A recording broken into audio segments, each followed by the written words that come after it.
mbavha dzanga dzarura muBait Bridge dzabatwa navanhu ndokudimburwa tsoka mushure mekunge vanga vanyanyisa kunetsa matraders vachivabira gudzu ravo pamwe chete nemari avo vanenge vachiedza kukurosa kupinda muSouth Africa. Welcome back to your channel. Please don't forget to like and watch this video to the end.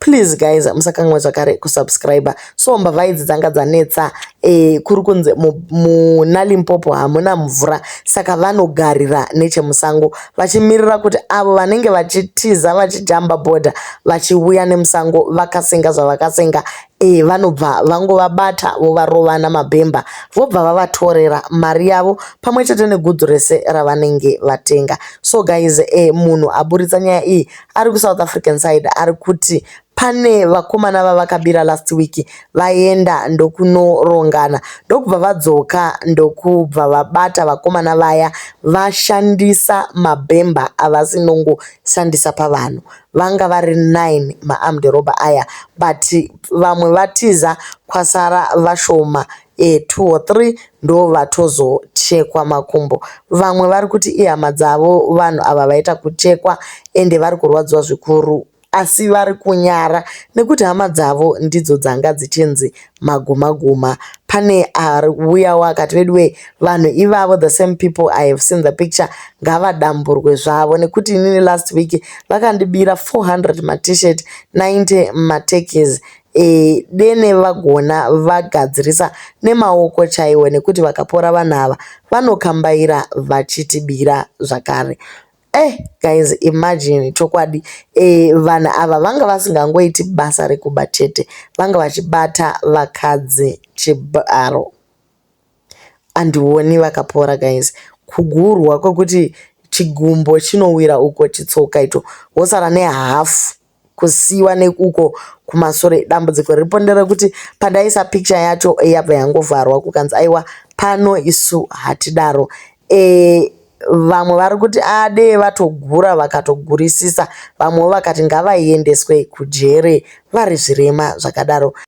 Guys, nekuoma kwakaita life munhu unenge watokweretawo mari yekuti unohodha woshanda wodzosera munhu mari yake yeloan but vanhu vanobva vakubata vokutorera dai kuchinzi vanongokutorera vokuregedza kana uri munhu wechikadzi pamwe pacho vanobva vatoda kutoita zvamachira zvebota zvebonde newe zvinobva zvangokanganisa nyaya dzese. Maguma aya anga anetsa nekuguma vanhu saka it is high time vawanewo mechi yavo. So guys, mumasango umu hamusi safe zvachose, hamusi safe. Dei vanhu vachingoiyedza zvavo kufamba nepamusoro pebridge kuri kunzi nyaya yekuti Limpopo haina mvura ndo zvaita kuti zvingoita easy kuti vanhu vangobva vakasenga luggage yavo vongodimburira vakadai vonobuda vaakusiri zvinobva zvavasevhawo makosi epaborder nezvimwe zvakadaro but vanga vachizongosangana nevakomana vakati muri kutiza juti rari nani isusu tiri kuda kutora zvese nepese panonaka.